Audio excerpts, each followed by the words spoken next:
Thank you all so much for having me here today. I see so many people in the crowd that have been friends with me for years, and the outpouring of support really means a lot to me and my family.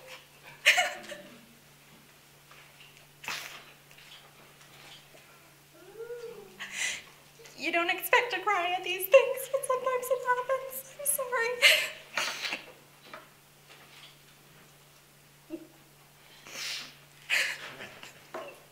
I haven't even gotten to the good part yet. Really, it means a lot to me to see so many people here that I've been friends with for a long time, so thank you. I'd also like to thank the American Association of Medical Colleges for holding this briefing today. Representative Allison Schwartz's office for organizing this briefing, and the March of Dimes for asking me to serve as a speaker. I promise I'll get better. I apologize. Most of all, I'd like to thank each and every one of you for taking time out of your busy schedules to be here today. I know it's always busy on the Hill, and it means a lot for you to hear my personal story. I'd like to start by telling you a little bit about myself. For those of you who don't know me, I worked on Capitol Hill for about a dozen years. As a congressional staffer, I pretty much lived, ate, drank, breathed Capitol Hill. When I wasn't on Capitol Hill, I was thinking about work. I never really gave a lot of thought to getting married or having a baby. In fact, I really didn't know a lot about babies.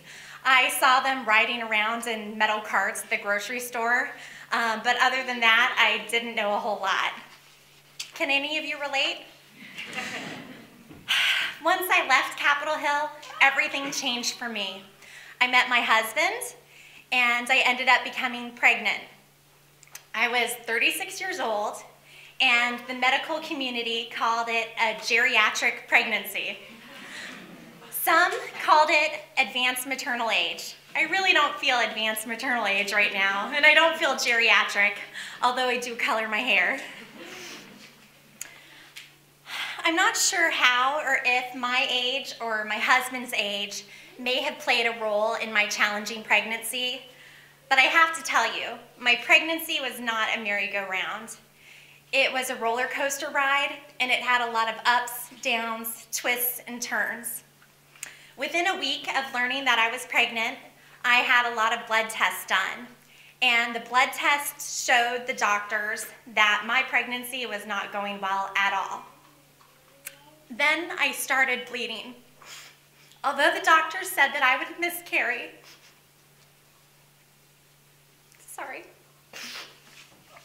my daughter was a fighter.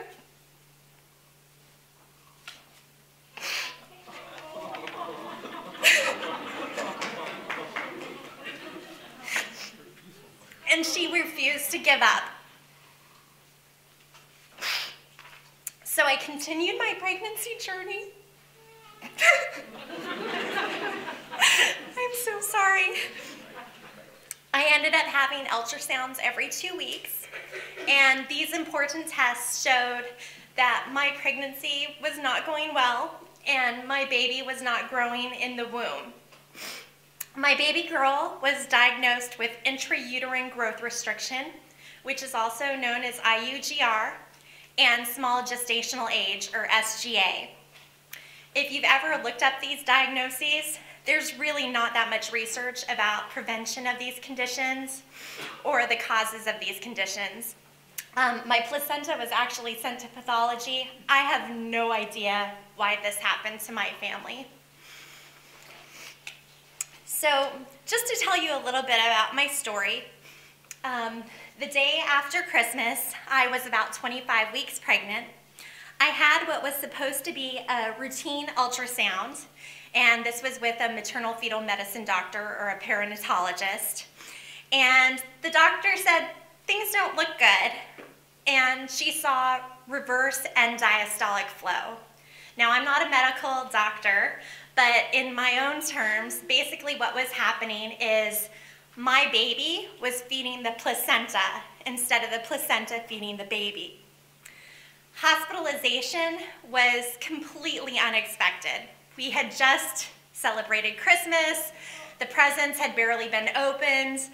I didn't even have a hospital to go bag. We were not prepared. The doctors put me on continuous electronic fetal monitoring, and Doppler readings were conducted every few hours. The approach was to wait and see. If the doctors saw any signs of fetal distress, they were willing to do an emergency C-section. So I'm pleased to report that hospitalization really helped me. It kept my baby cooking for 3 more weeks. On January 9th, 2013, the doctors found reverse end diastolic flow once more. And they told me that the level 3 NICU could take better care of my baby than I could take care of my baby in the womb. They did the best they could to prepare us for our NICU journey. They told us that our baby would be really, really small. She might not make any noise. She might not be able to breathe on her own. Her eyes may still be fused together. She would be at risk for lung and vision problems, as well as brain bleeds, and she may need blood transfusions. They also told us that she would most certainly contract infections by the time she left the NICU. On January 10th, 2013, I had a C-section, and we welcomed this incredible baby girl, Emily Marie Stevens, into the world. Emily came 12 weeks early, and she weighed only 1 pound, 8 ounces. Due to her extremely low birth weight, Emily is considered a micropreemie. I'm sure it's hard to envision a 1 pound, 8 ounce baby, even after looking at this picture. I don't know if you can see how big the doctor's hand is compared to the baby, but there's quite a big difference. And to provide a greater perspective, I did bring a baby doll to show you. This baby is actually bigger than Emily when Emily was born. And this baby is pretty tiny.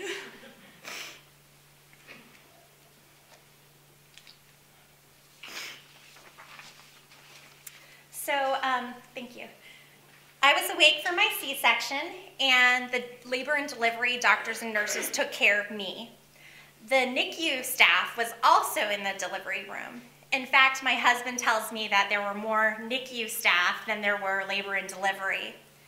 So before Emily was taken to the NICU, the neonatologist did hold her up for me to see her, and that was a wonderful experience.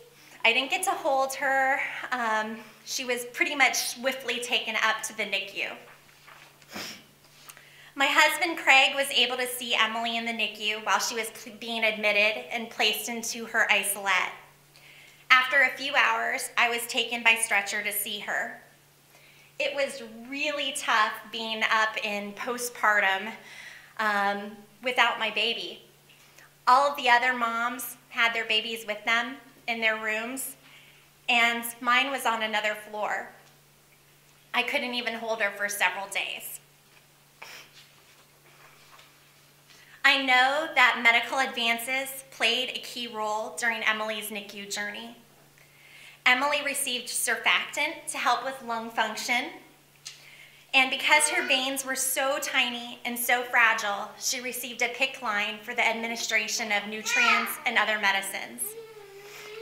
At the beginning of her journey, she was connected to a CPAP machine to help her with breathing, and you can see part of this machine in the slide. Later on, Emily transitioned to a high-flow nasal cannula. She used the nasal cannula until she didn't need any breathing assistance at all.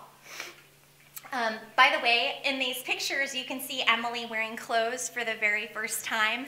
This was a huge milestone for me, and I did bring some of the clothes just to give some insight into how big she was.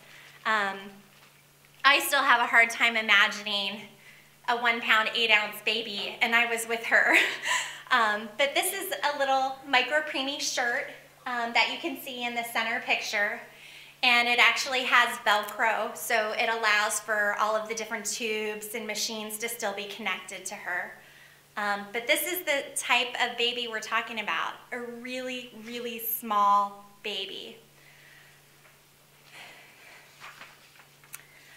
Once Emily became stable, I was able to provide her with kangaroo care, which is basically skin-on-skin contact. This technique is called kangaroo care because it's similar to the touching between a kangaroo and a young joey. Kangaroo care was great. I love kangaroo care. It was something I looked forward to each and every day because it was basically my only time to bond with my baby. It was my time to hold my baby. Even with all of the tubes and the wires, I finally got to feel like a mom. In the beginning, kangaroo care was very limited.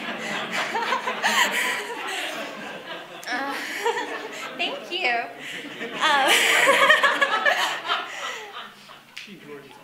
She did enjoy kangaroo care. At first, we were probably only able to kangaroo together for maybe 5 minutes at a time because of Brady's and DSATs and other breathing issues.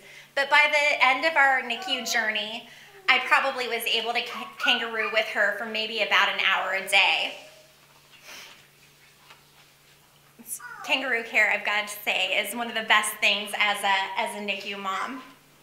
So Emily was a fighter, and thanks to the doctors and nurses at the NICU, she was given a chance to survive and thrive. Emily's journey had many bumps, but for the most part, we were very, very lucky. She didn't suffer from a brain bleed, and she never needed a blood transfusion. Although she became colonized with MRSA and ultimately had to be put in isolation, she never became infected with MRSA. After 67 challenging days in the NICU, Emily came home. She weighed 3 pounds, 10 ounces. At home, and today, we're responsible for her care 24 hours a day, 7 days a week. And we get to hold her whenever we want. As you can see, today Emily is a happy, sometimes, and healthy 20-month-old. She's currently taking a drawing class, and we just started a Baby and Me ballet class, which has been a lot of fun. Her biggest challenges, believe it or not, are speech-related and feeding. Right now, I'm still feeding Emily every 2.5 hours.